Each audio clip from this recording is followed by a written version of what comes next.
de Deus. E eu tenho que me perguntar, e você tem que se perguntar, o que esse homem fez, o que esse ainda adolescente fez, para atrair tanto a atenção de Deus, para atrair tanto o olhar do Senhor. Aqui nós vamos ler parte da história de Saul, o antecessor de Davi. Saul, o primeiro rei de Israel. Israel queria um rei. Se você não conhece a história, deixa eu te colocar aqui a parte. Israel queria um rei como as nações vizinhas. Esse não era o projeto de Deus, mas eles tanto insistiram, eles tanto pediram, né, que Deus disse assim, tudo bem, eu vou dar um rei conforme vocês estão me pedindo. Quem governava nessa época era Samuel, o sacerdote Samuel, o profeta, aquele homem de Deus, né? E Samuel, quando o povo pede um rei, ele vai ficar até um pouco, você vê nas entrelinhas da Bíblia, ele fica até um pouco chateado, mas como é que pode? E Deus disse assim, Samuel, vê só, eles não estão rejeitando a você, estão rejeitando a mim. Eles querem um rei, tudo bem, eu vou dar um rei conforme eles estão pedindo.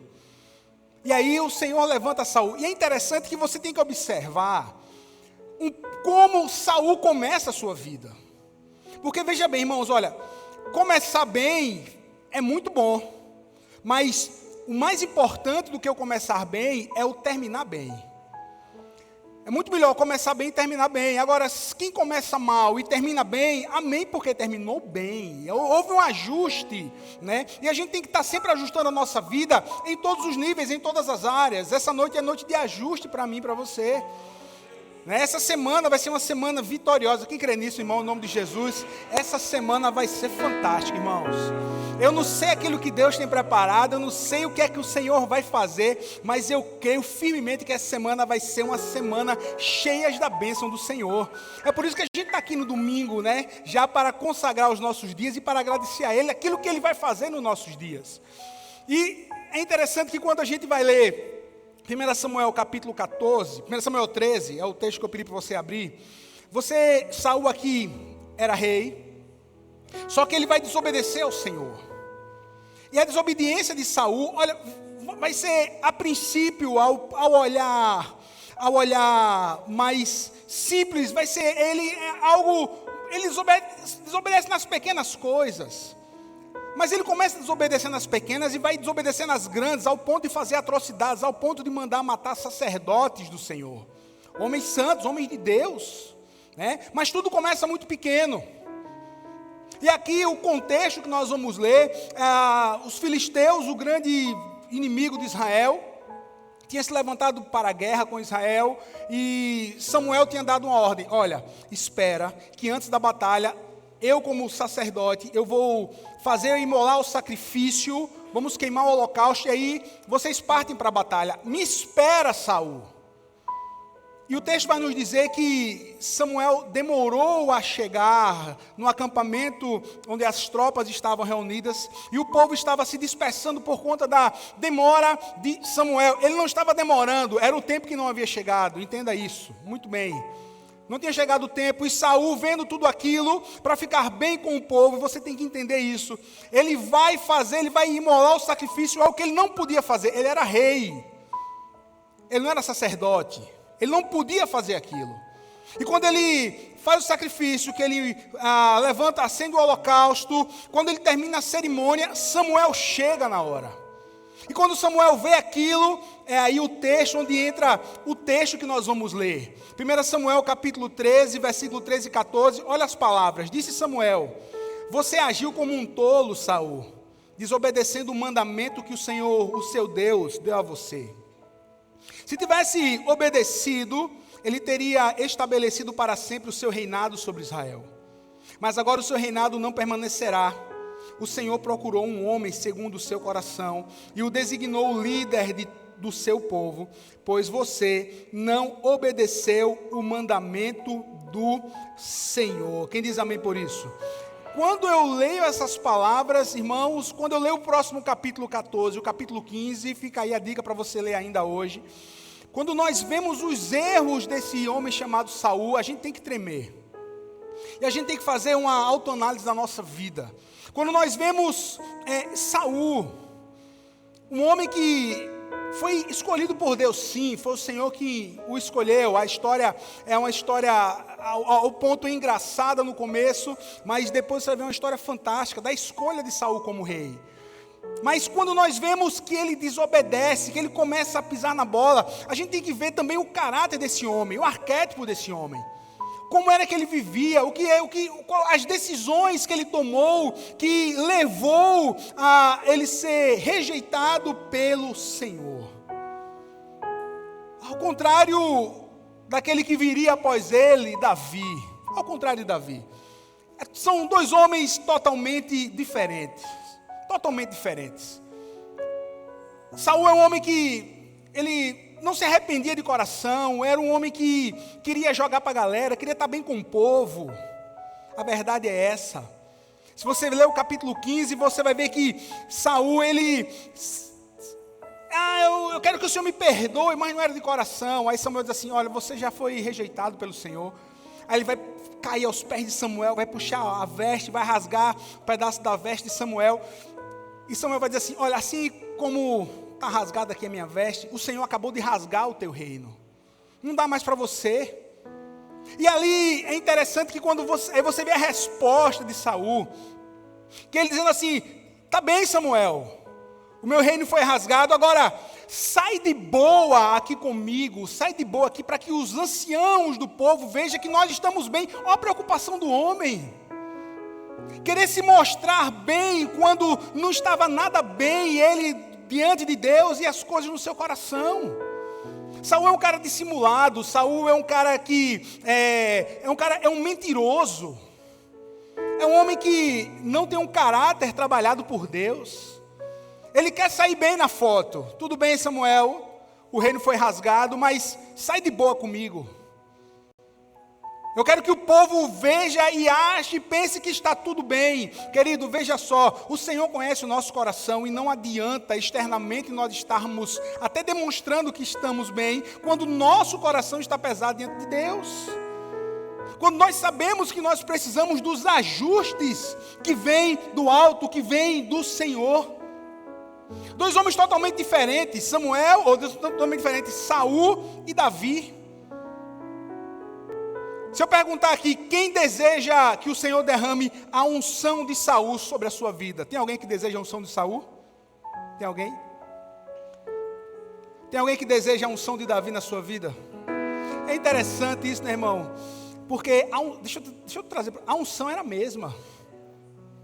Por isso que eu fiquei aqui. Quem quer a unção de Saul? Eu fiquei. A Davi, eu quero as duas. A unção é a mesma. Ó, irmão, a unção era a mesma. A diferença era o vaso no qual elas estavam depositadas.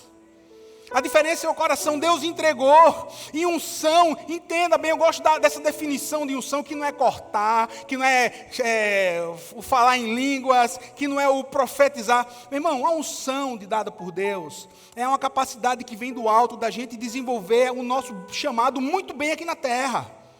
É a capacidade dada de Deus para que você desenvolva o seu chamado, o seu papel.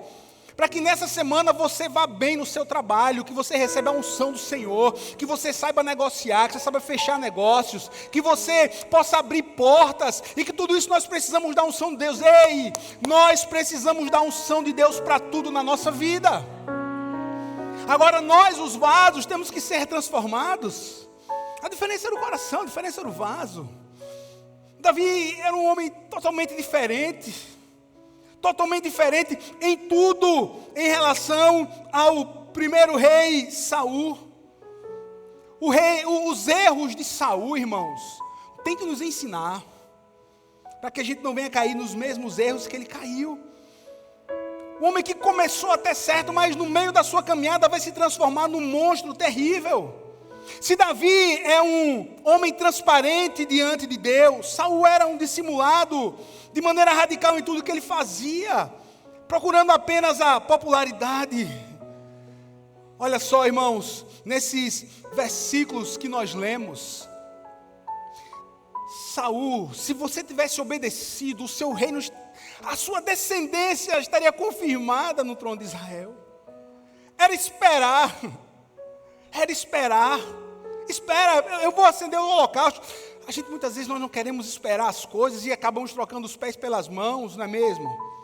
Tudo bem que não é fácil, não é bom esperar de algumas coisas. Mas aqui era só espera. Deus iria dar a vitória. Deus já tinha dado algumas vitórias antes a Saul. Espera. Espera. Quando nós vamos ler o capítulo 15 de 1 Samuel, nós vamos ver um homem que não estava preocupado realmente com o perdão de Deus. Não estava preocupado em se consertar diante de Deus.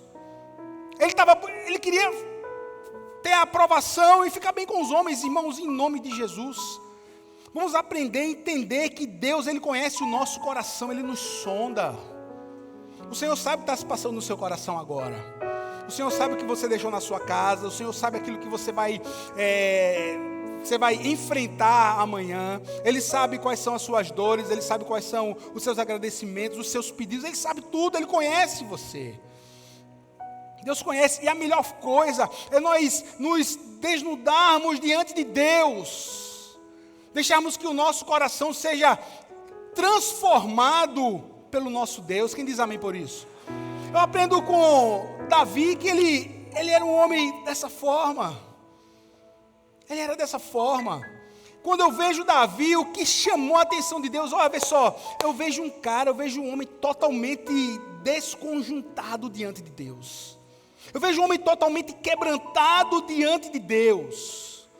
O homem que pecou terrivelmente, adultério, assassinato, mentira, tentou encobrir, mas quando foi confrontado, ele vai pedir perdão a Deus, ele vai escrever o Salmo 51, irmãos. Salmo 51, Salmo de Davi: Senhor, lava-me com hisopo, purifica o meu coração.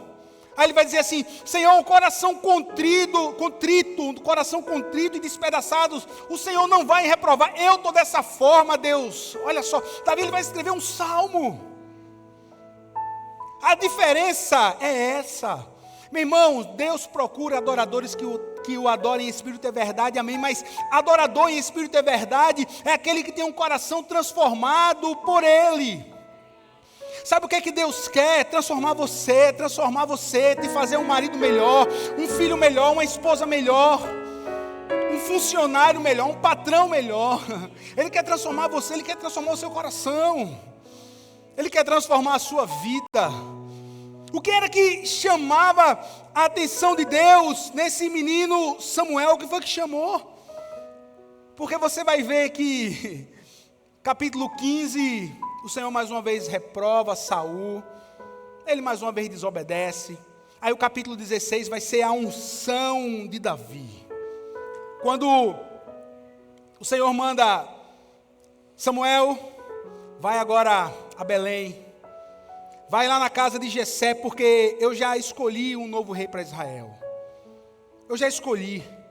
E aí Samuel obedece, aí Samuel chega em Belém, vai chegar na casa do belemita, e o Senhor vai dizer assim: Samuel, vai na casa dele, vai na casa de Jessé, um dos filhos dele será o rei.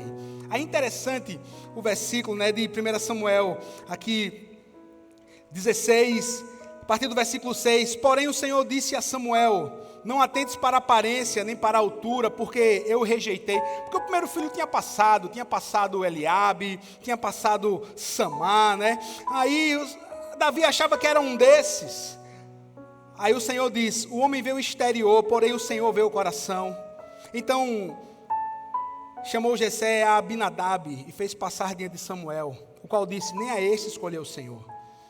Então Jessé fez passar Samá, porém o Senhor disse: tampouco a este escolheu o Senhor. Assim fez passar Jessé os seus 7 filhos diante de Samuel, porém o Senhor disse a Samuel: não escolhi a estes. Perguntou Samuel a Jessé: acabaram-se os seus filhos? Irmão, vê só, acabou seus filhos? Que Deus está dizendo que não é nenhum desses. Acabou os seus filhos? Respondeu ele: eita, o eita foi eu que coloquei. Eita, peraí, tem um. Ainda tem um, é o 8º, ainda faltam mais moços, mas ele está lá tomando conta das ovelhas, ele está lá pastoreando, ele está tomando conta do meu negócio. Irmão, vê só, Deus nunca vai chamar ninguém desocupado. Deus não vai chamar desocupado. Davi estava pastoreando as ovelhas do seu pai, Pedro estava pescando. Todos estavam ali ocupados. Gideão estava malhando trigo no lagar, né? Deus tem ministério, Deus tem chamado com aqueles que já estão desempenhando bem a sua função. Querido, deixa eu trazer algo para você. Olha, eu falo para pessoas nessa noite que tem ministério. Quem diz amém por isso? E o seu ministério, a da grande maioria das pessoas, não é subir no altar, pegar no microfone ou pregar a palavra. O seu maior ministério é você desenvolver bem aquilo que Deus tem lhe dado. Seu ministério é você ser um bom professor, você ser um bom médico, ser um bom advogado, ser um bom funcionário público, ser um bom patrão. Irmão, isso é desenvolver chamado. Isso é desenvolver chamado. Isso é desenvolvermos aquilo que o Senhor nos entregou. Olha, Davi, cadê? Não tem mais nenhum? Não, tem um mais moço. Eita, ficou lá. Jessé, eu disse que era para você trazer todos os seus filhos. Todos os seus. Ninguém senta na mesa, ninguém senta à mesa, a não ser quando ele chegue. Quando ele chegar, aí a gente senta à mesa. Aí disse Samuel a Jessé, volta o texto, manda chamá-lo, pois não nos assentaremos à mesa sem que ele venha. Então mandou chamá-lo e fê-lo entrar. Ele era ruivo, de belos olhos, de boa aparência. Disse o Senhor, levante e unge-o, pois este é ele. Nossa, irmãos, levante e unge, pois este é ele. Aí tomou Samuel o chifre, meu irmão, essa diferença. Saul, quando foi ungido, o azeite estava numa, vou usar uma palavra que nós nordestinos conhecemos, tipo uma quartinha, feita por mãos humanas. Mas quando Davi foi ungido, foi um chifre, e o chifre ali, natural, feito por Deus. E ali pegou o chifre, até onde estava o óleo, né? Até onde estava o óleo fazia diferença. E ali o Senhor manda Samuel ungir Davi, rei de Israel, na frente dos seus irmãos. Na frente dos seus irmãos, chegou lá o menor, o sujinho, que estava fedendo a ovelha. Na frente dos irmãos, quem sabe ele não escreveu o Salmo 23, né? Preparas uma mesa perante mim na presença dos meus inimigos. Teve que vencer até os irmãos. Se você vai ver mais na frente a batalha, né? Quando ele vai lutar com Golias, ele teve que vencer os irmãos. Foi a primeira investida contra ele, né? E ali, Davi é ungido rei de Israel, e daquele dia em diante o Espírito do Senhor se apossou de Davi. Nossa, a partir dali o Espírito se apossou de Davi. Lembre que aqui o Espírito Santo ainda não habitava em todos aqueles que eram salvos, não, eram em alguns. Por isso que a gente vive no tempo da graça, irmãos. Que o Espírito Santo de Deus habita em mim e em você. Quantos aqui tem o Espírito Santo de Deus no coração? Quantos aqui podem dizer assim mais uma vez, seja bem-vindo, Espírito Santo, seja bem-vindo à minha vida, mais uma vez, aleluia. Temos o Espírito de Deus, e aqui o Espírito tomou conta, se apossou de Davi, e ele volta para tomar conta das ovelhas. O Senhor conhece o coração, Samuel, eu vejo o coração, não vejo como os homens. Davi, ele vai escrever salmos ainda quando ninguém estava vendo ele escrever, quando ninguém ouvia cantar, quando estava só ele, as ovelhas, o céu estrelado, o frio, ou os ventos, mas ele estava lá adorando ao Senhor. O que move o coração de Deus? É coração contrito e quebrantado e adorador. Você tem que sair daqui sabendo disso.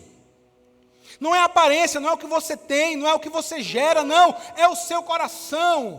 É aquilo que está no seu coração. E muitas vezes o que está no coração das pessoas é o que está impedindo um real relacionamento com Deus. Por fora é uma coisa, por dentro é outra. Lembre que esse arquétipo é o de Saul, o dissimulado. Lembre que esse exemplo é o de Saul. Não é o exemplo de Davi. Os olhos do Senhor contemplam toda a terra, irmãos. O Senhor está olhando para mim, para você. Ele conhece a mim e Ele conhece a você. Quem diz amém por isso? Deus escolheu Davi. E nessa noite, quem são aqueles que Deus está escolhendo para fazer diferença na geração? Levanta as duas mãos aí, irmão. Diga assim, sou eu. É você quem Deus está escolhendo para fazer a diferença. Aleluia, louvado seja o nome do Senhor. Deus disse assim, eu me agradei de um homem, de um menino lá da casa de Jessé. Aleluia. Deus está à procura de pessoas que dêem o seu melhor com as coisas básicas. Deus está à procura de pessoas que dêem o seu melhor com aquilo que você tem nas mãos hoje. Não precisa de muito, não. Faça o melhor com o que você tem. Faça o melhor com os 5 pães, com os 2 peixes. Faça o seu melhor com aquilo que você tem hoje. Aleluia, louvado seja o nome do Senhor. Mas continua a pergunta: o que foi que fez, o que chamou a atenção de Deus quando Ele olha para Davi? Irmãos, a gente vai ler os Salmos, a gente vai encontrar esse sujeito que amava a Deus. Arrependido depois de ter assassinado, adulterado, mentido. Batseba, que ele tomou como esposa, estava lá, grávida, aí ele vai tomar para a esposa. O menino vai nascer, quando o menino nasce doente, aí você vê um menino doente, e você vê um Davi, rei, conquistador, bilionário, mas com a boca no pó. Com a boca no pó, pedindo pela criança: Senhor, não deixe com que essa criança venha a morrer. Senhor, Ele dá um livramento para essa criança. E ele passa a jejuar e só clamar para que aquela criança não viesse a sofrer e tivesse saúde. O cara quebrantado, já tinha recebido o perdão de Deus, agora era a consequência do pecado. Porque as consequências nós temos que lidar com ela, das nossas escolhas, não é verdade, irmãos? As consequências das nossas escolhas, as consequências dos nossos erros, dos nossos pecados, dos nossos acertos, tudo tem consequência. Quando o menino morre, há um cochichar dos oficiais de Davi, e Davi pergunta: aí o menino morreu? Ficaram até com medo de dizer para ele. Não, o menino morreu. Aí Davi naquela diz assim: não tem mais o que fazer. Não tem mais o que fazer. Aí Davi levanta. A Bíblia vai falar desses passos, irmãos. Os passos para a restauração. Ele levanta, toma um banho, troca de roupa, vai pentear o cabelo. O cabelo de Davi eu acho que era muito grande. Ele não precisava disso daqui não, irmão. Daqui é só para hoje. Vai pentear o cabelo, vai botar uma roupa limpa, e ele vai prestar sacrifício a Deus. Ele conhecia, sim, aquilo que está no livro de Jó: Deus deu, Deus tomou, louvado seja Deus. Não é fácil, a gente canta essa música, né, com tanto ânimo, com tanto mais, irmão, viver isso não é fácil. E ele vai agora, não com o coração reclamando, porque não tem o que fazer. O Senhor é o Deus da vida. O Senhor é o Deus da vida. Ele quem dá a vida e Ele é quem tira a vida. As circunstâncias, irmão, vê só, é o Senhor. Ele não vai questionar, Ele não vai entrar em parafuso, não vai ficar... Não, ele vai adorar o Senhor. Ele entende que Deus governa todas as coisas, ele entende que Deus está no controle de tudo. Ele sabia o que ele tinha feito, ele vai adorar o Senhor. Ele vai acender o incenso da adoração. Depois ele volta para casa, aí ele vai comer e a vida continua. Era um homem quebrantado por Deus. Era um homem que tinha um coração, realmente um homem que tinha um coração segundo o coração de Deus. Ele era um homem humilde. Ele era um homem humilde. E querido, atente bem uma coisa: humildade não é parecer leso, tá certo? Humildade não é parecer leso, humildade não é parecer pobre, não. Na verdade, uma pessoa só prova ser humilde quando ela obtém sucesso. A pessoa só prova que ela é humilde quando ela obtém sucesso. Alguém que obtém sucesso naquilo que faz, pode provar se é humilde ou não. E o sucesso aqui, entenda, estou falando desde o início, é você ser bem sucedido naquilo que o Senhor entregou nas suas mãos. Não tem nada a ver somente com conquistar, somente com ter. Não, sucesso é você ir bem naquilo que o Senhor lhe colocou nas mãos. Só quem conquistou o sucesso é quem pode dizer se é humilde ou não. Quem conseguiu. Agora, humildade é algo que está no coração. Davi era um homem humilde, sim. Enquanto Saul era soberbo, Davi ele era um homem humilde, sim. E Deus ele vai olhar do céu e voltando para a consagração dele, ele vai ser ungido rei 3 vezes. A Bíblia, você vai ver, são 3 unções de Davi. Ungido rei nos seus irmãos, na frente dos seus irmãos, vai ser ungido rei lá no reino do sul, depois no reino do norte. É ungido 3 vezes.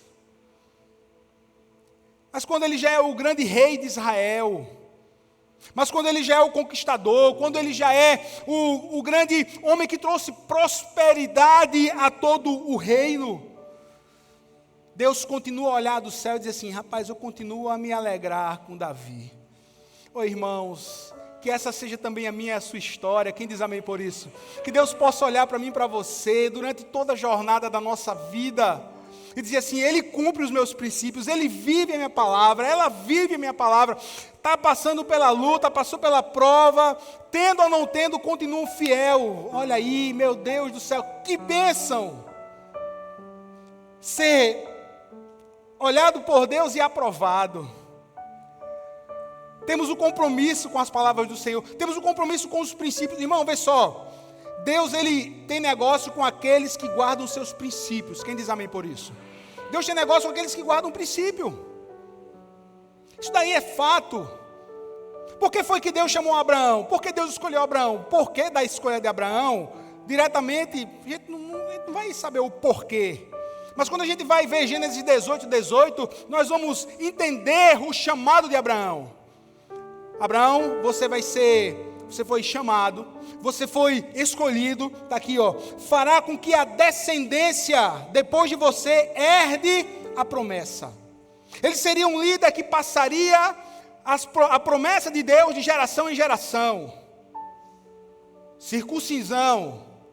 Todas as vezes que um menino nascia, o 8º dia ele era circuncidado. E aquela marca no órgão reprodutor tinha o seguinte sentido. Quando você casar, que você for constituir família, que você for gerar filhos, você vai entender que existe um princípio para ser passado para a próxima geração. O princípio de que só o Senhor é Deus. Deus ele tem negócio com quem entende esses princípios e vai passar para a próxima geração. Irmãos, nós temos que preparar a próxima geração. A próxima geração de tudo. A próxima geração de pastores, a próxima geração de professores, a próxima geração de políticos. Quem diz amém por isso? Nós, igreja, temos que preparar. A próxima geração daqueles que vão servir. Por isso que a gente está capacitando daqui a pouco mais vocês. Daqui a pouco a gente vai falar. A próxima geração. Nós temos que enviar. Deus não tem negócio com aqueles que não entendem que precisam passar os princípios para a próxima geração.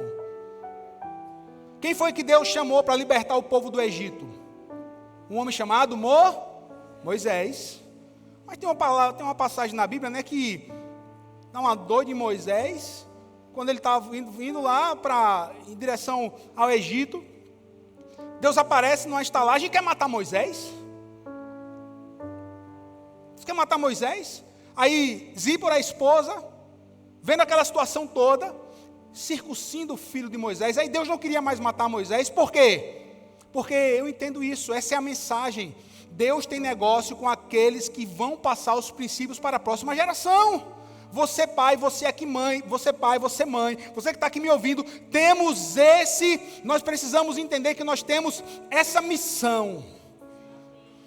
Inculcar nas próximas gerações que virão, os nossos filhos, os filhos dos nossos filhos, que só o Senhor é Deus. Que só o Senhor é Deus. Que só o Senhor é Deus. Você pode dizer assim: só o Senhor é Deus? Aleluia, glória a Deus. Deus não tem negócio com aqueles que querem viver só para si. Deus não tem negócio com aqueles que não estão nem aí para a chamada, para a obra de Deus. Irmão, você tem que estar inserido nas coisas do reino.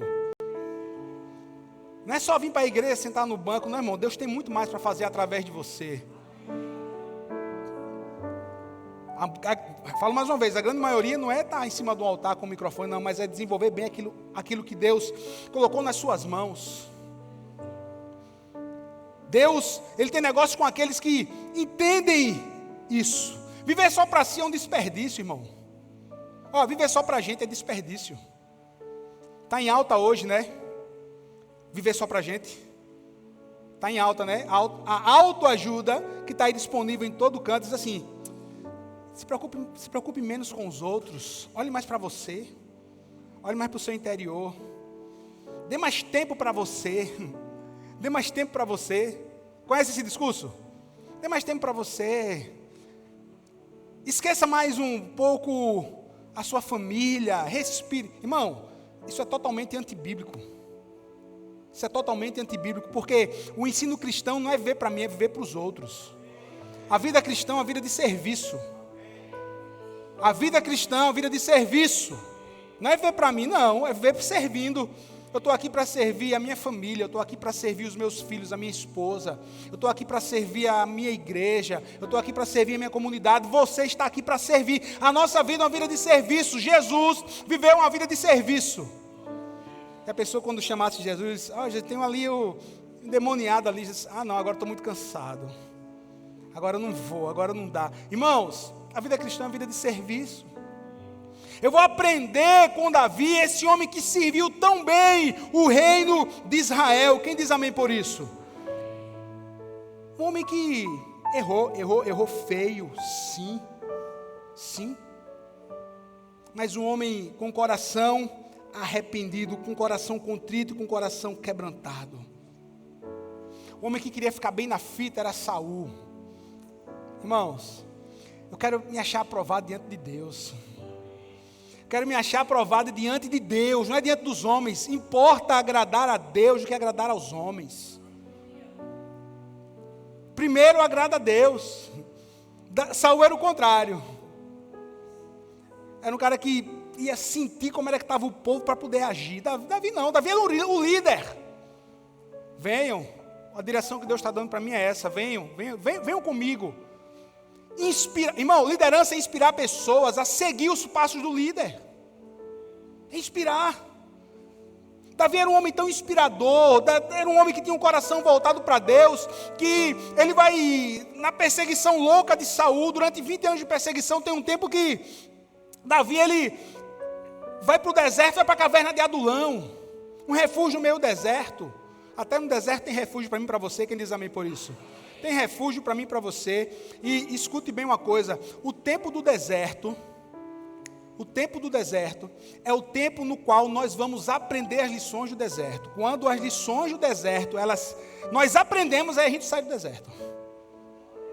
Agora tem que aprender a lição, senão não termina não, meu filho. Senão não termina não. Se você ainda está no deserto, mas você ainda não aprendeu quais são as lições que Deus quer te ensinar, você está muito longe dele. Agora está no deserto, aprenda as lições que esse deserto termina.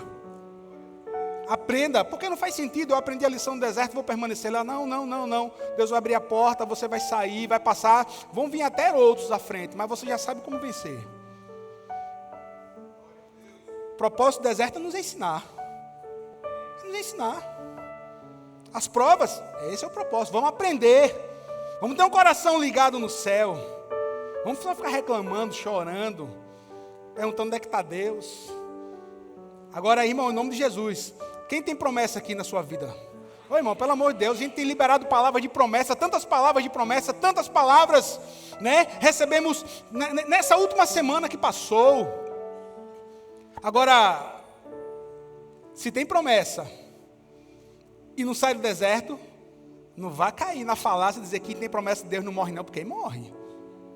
Uma geração inteira tinha promessa e morreu no deserto sem haver a terra prometida. Tinha promessa, mas não souberam aprender, não souberam ter o coração transformado, ficaram no deserto. Olha a importância. Quem pegou essa lição? Aí Davi está na caverna de Adulão. Aí a Bíblia diz que vai se juntar a Davi 300 homens, dos piores. Olha, endividado. Homem que tinha dado golpe. O Malaquia da época. Né? Os injustiçados. Aqueles que fizeram tanto mal, aqueles que aprontaram tanto na sociedade, que se ficassem na cidade morriam. Aí eles fugiram para o deserto. Aí 300 desses homens, 300, a princípio vão se juntar a Davi, depois 400, depois vão ser 600 homens. Já pensou, irmão? Davi cercado só da beleza. Só. Mas ele era um homem que tinha um coração conforme o coração de Deus. Ele começa a liderar aqueles homens. Aqueles homens vão passar por um processo de transformação. E aqueles 600 homens no final, que eram 600 indesejáveis, 600 de espírito abatido, a Bíblia vai dizer, eles se transformam nos melhores soldados que Israel já teve. Eles vão se tornar nos melhores homens. A Bíblia vai falar dos 30 melhores. Irmão, um homem equivalia por 1000. Em uma batalha, aqueles homens matavam 800 inimigos. Um pegou a espada, matou tanto, foi com tanto fervor que acabou a batalha, ele não conseguia soltar a espada. Tamanha atenção, mas um excelente soldado. Mas ela era antes um farinha azeda. Era antes um homem que não podia viver em sociedade. Começou a andar com Davi. Davi começa a liderar. Davi começa a falar do amor de Deus. Ele se transforma e vai ter o seu nome escrito na Bíblia, irmãos. Está registrado. O que é isso? É um homem segundo o coração de Deus, que fora do palácio vai influenciar pessoas para Deus. É você, é você, é você, é você. Somos nós. Glória a Deus. Glória a Deus, glória a Deus. Mas é um homem segundo um coração quebrantado, irmão, perseguido por Saul. Duas ocasiões. Davi entra numa caverna, está lá Saul. Aí os homens disseram assim: Davi, Deus é contigo. Hoje o Senhor colocou Saul nas tuas mãos, vai lá e mata Saul. Davi entra na caverna, eu acredito que se tremendo. Não. Matar o rei? Ninguém toca no ungido do Senhor. Ninguém mata um rei, ninguém mata um ungido. Não, peraí. E ele vai embora. Mas os homens, rapaz, a oportunidade. Não, ninguém toca no ungido. Outra vez, ele só tira um pedaço da roupa. E ali o coração dele, porque ele rasgou, cortou um pedaço da veste de Saul, ele fica extremamente entristecido. Ninguém toca em Saul, ninguém mata Saul.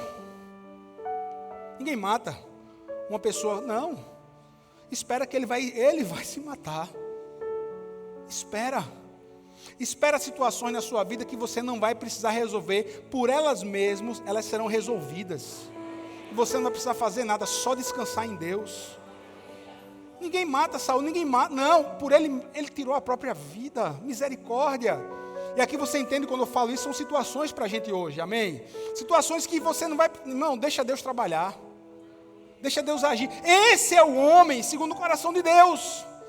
Esse é o homem que nos ensina tanto nessa noite. Quem aqui precisa de um milagre de Deus na sua vida? Só eu não, tem aqui milhares de pessoas. Eu enxergo pela fé, milhares. Já liberei a palavra profética. Quem pegou, pegou. Nós precisamos de um milagre. Quer um milagre, irmão? Quebrante seu coração diante de Deus. Quebrante seu coração diante de Deus. Quebrante seu coração diante de Deus. Jacó foi quebrantado ali, lutar com o anjo. Em uma noite ele luta com o anjo, ele luta com Deus. E o Senhor dá vitória a Jacó, muda a vida de Jacó. A partir de hoje você não é mais Jacó. A partir de hoje você é Israel de Deus. Uma noite, um coração quebrantado. Lembra de Daniel na Babilônia, quando Nabucodonosor diz assim: vai morrer todo mundo. Em uma noite, quebrantamento e oração, o Senhor revela a Daniel qual o sonho de Nabucodonosor, a interpretação do sonho. Irmãos, uma noite de clamor muda a história da nossa vida. É por isso que nós vamos convocar vocês na próxima semana para uma vigília, para a gente fazer uma vigília de oração pelo nosso Brasil, velho. Porque eu creio nisso. Eu creio. Vamos passar a vigília. Irmãos, se um homem ora, Deus traz a revelação do sonho para livramento. Imagine a igreja, em uma noite a história muda. Irmão, a gente tem que orar para que as correntes da corrupção, as correntes do roubo, que a gente sabe, ninguém aqui é bobo, o que aconteceu no primeiro turno, não aconteça no segundo, porque isso não vai acontecer, e nós continuaremos a ter liberdade no nosso Brasil. Mas a igreja tem que orar. Glória a Deus. Glória a Deus. A gente tem que orar. Quando a igreja, meu irmão, meu Jesus, uma noite de oração muda a história. Você quer uma resposta? Deixe de dormir um pouquinho, vá orar. Deixe de comer um pouquinho, vá fazer um jejum. Abra mão. Ore ao Senhor, que a resposta vem. Diga assim: quando eu oro, a resposta vem. Aleluia. Vamos lá, senão não dá para a gente pregar não. Vai dar para continuar não, já passou. Lembre disso, o que é que move o coração de Deus para escolher Davi? Um coração contrito e quebrantado. Você quer que Deus trabalhe na sua vida? Quebrante seu coração diante dele. Deixa ele transformar você, meu filho. Deixa ele transformar você, minha filha. Você lembra daquela passagem? Marcos, capítulo 10. Lembra daquela passagem de quando Jesus está lá ensinando e de repente chega um homem rico, bem vestido, com certeza, com um secretário do lado, podia ser. Pede licença, deixa eu passar. Chega dentro de Jesus e diz assim: bom mestre, o que é que eu preciso para herdar o reino de Deus? O cara que chegou para aparecer, né, para jogar para a galera, que nem Saul. Aí Jesus diz assim: primeira coisa, por que você me chama de bom? Porque bom sou Deus. Por que você está me chamando de bom? Ou seja, no coração dele, Jesus conhecendo o coração, diz assim: você não me reconhece como Deus, por que você está me chamando dessa forma? Aí Jesus vai responder a ele: você conhece os mandamentos, né? Não matarás, não adulterarás, não dirás falso testemunho, honra a Deus. Aí vai dizer assim: Jesus, pare. Tudo isso, os 10 mandamentos que o Senhor vai dizer, eu conheço. Tudo isso eu conheço, eu sei disso. Eu sou letrado. Eu aprendi a lei. Aí Jesus vai dizer para ele assim: dissestes bem. Porém, uma coisa te falta. Vende tudo que você tem, dá aos pobres e siga-me. Falta uma coisa só: seu coração ser transformado. Falta uma coisa. A Bíblia nos diz que aquele homem, ouvindo aquelas palavras de Jesus, e Jesus ainda, vê bem, o texto ainda é mais claro, estou lembrando do versículo. E Jesus, olhando para ele, o amou e disse, tem um amor aí. E Jesus, olhando para ele, o amou e disse: uma coisa te falta. O olhar de Jesus foi um olhar de amor, dizendo assim: eu quero transformar você. Ele tinha 2 opções, ele escolheu a pior de todas, é que o texto nos diz. Ele levantou, da mesma forma que ele chegou alegre, ele saiu triste. Meu irmão, é o único cara na Bíblia que é relatado, que chegou alegre aos pés de Jesus e saiu triste. Um miserável mesmo. A oportunidade que ele teve.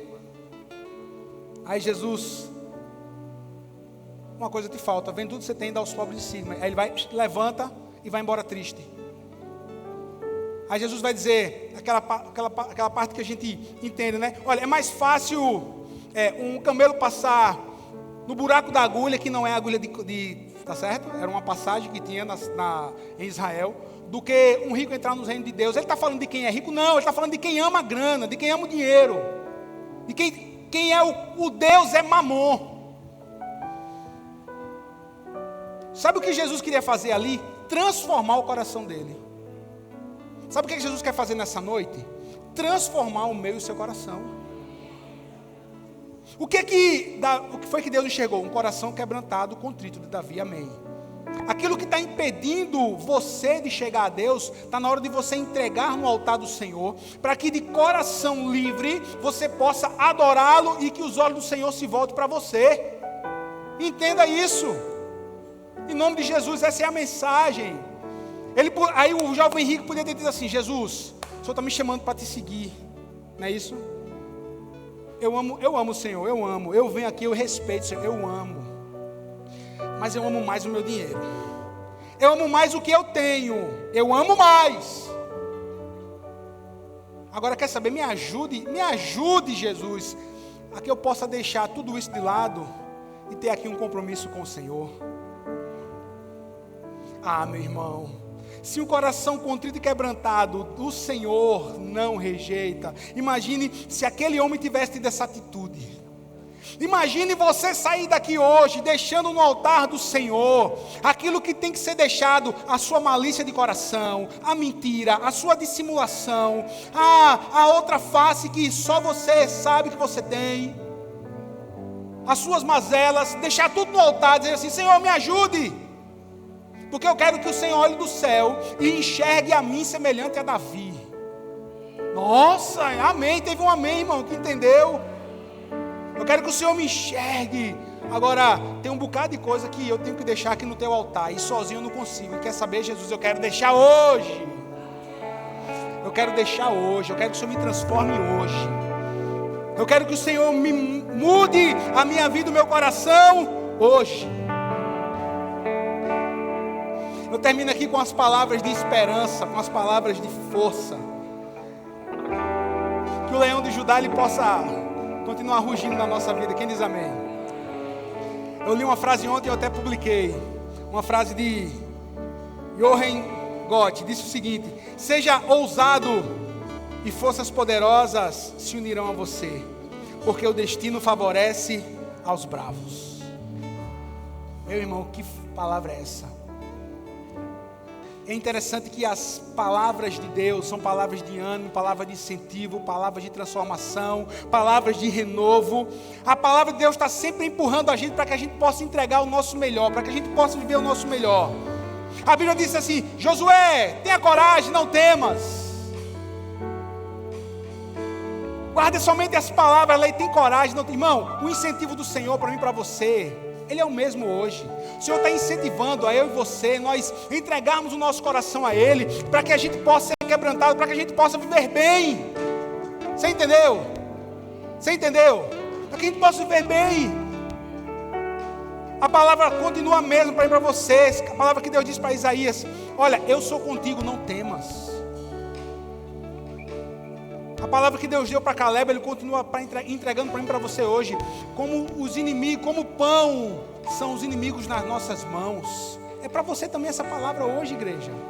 Mas tudo isso vai acontecer quando nós quebrantarmos o nosso coração, sermos transformados por eles e que a gente possa viver e viver bem. Em nome de Jesus, que você viva bem. Em nome de Jesus, que as bênçãos do Senhor acompanhem você. Em nome de Jesus, que a palavra de bênção, de misericórdia e de graça acompanhe você. Mas deixe que o Senhor trabalhe na sua vida, no seu coração, para que você seja um crente melhor, esposa melhor, marido melhor, uma pessoa melhor, para a glória de Deus e para a sua alegria e da sua família. Quem crê nisso? Quem recebe essa palavra? Fica de pé para a gente adorar o Senhor. Fica de pé para a gente adorar o Senhor.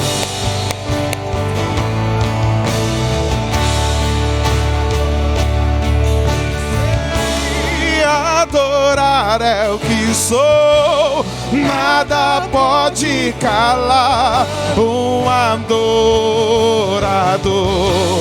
Não existem prisões que contenham a voz de quem te adora, ó Senhor. Adorar é o que sei, adorar é o que sou, nada pode calar um adorador. Não existem prisões que contenham a voz de quem te adora, Senhor. Olha, não dá para chamar todo mundo aqui ao altar, mas quem tem alguma coisa para depositar no altar para que o Senhor venha transformar, levantando suas mãos. A minha já foi levantada, eu fui o primeiro. Eu tenho algumas coisas na minha vida que o Senhor tem que tratar. Você sabe o que é? Apresente diante do Senhor aquilo que pode estar te impedindo de ser esse crente melhor, essa pessoa melhor. Apresente ao Senhor agora. Senhor, lançamos sobre o teu altar as nossas debilidades. Senhor, lançamos sobre o teu altar as nossas dificuldades, os nossos erros, os nossos pecados. Senhor, nós precisamos que o Senhor nos trate. Nós precisamos que o Senhor nos transforme. Nós precisamos ter o teu altar reconstruído na nossa vida. Senhor, em nome de Jesus, nós queremos sim entregar o nosso melhor com aquilo que temos em mãos. Queremos, precisamos, mas Senhor, entendemos que só Deus para nos ajudar, só Deus para nos transformar. E diante disso, Pai, o Senhor que conhece todas as coisas está ouvindo a nossa oração. O Senhor está ouvindo o nosso clamor. Pai, em nome de Jesus, muda e molda-nos. Senhor, que ao olhar do céu à terra, ao olhar para nós, ao contemplar, Senhor amado, os meus irmãos nessa semana, o Senhor possa enxergar Davis. O Senhor possa enxergar Davis. O Senhor possa enxergar homens e mulheres conforme o teu coração, e que o Senhor se alegre conosco, e que o Senhor se alegre ao mesmo tempo que o Senhor nos abençoe. Pai amado, nós oramos declarando que o leão da tribo de Judá, o Senhor Jesus, é aquele que tem a primazia na nossa vida. Pai, em nome de Jesus, que as transformações aconteçam e que as bênçãos também acompanhem. Nós agradecemos ao Senhor, no nome poderoso de Jesus. E a igreja diz, você pode adorar.